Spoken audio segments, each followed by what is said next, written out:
Nii, olen Meelis matkasuvilad.ee. Tutvustan teile ühte uut huvitavat lahendust, kuidas organiseerida oma matkaautos, kas või ka kodus pööki. Kapis on tihtipeale taldrikud niimoodi sõidavad seal ringi.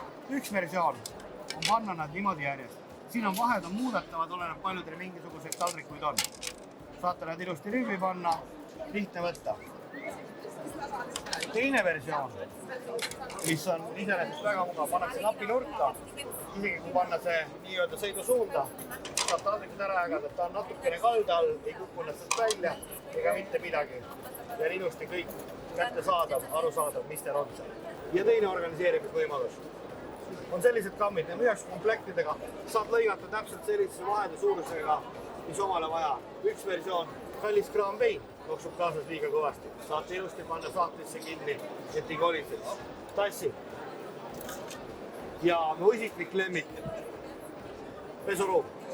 Kõik pamba, pastad, asjad, tuubid, teete oma vahe apteegile asjadele, mis väedega on. Nii sõida ringi, teete kapi ukse lahti, kõik on paigas.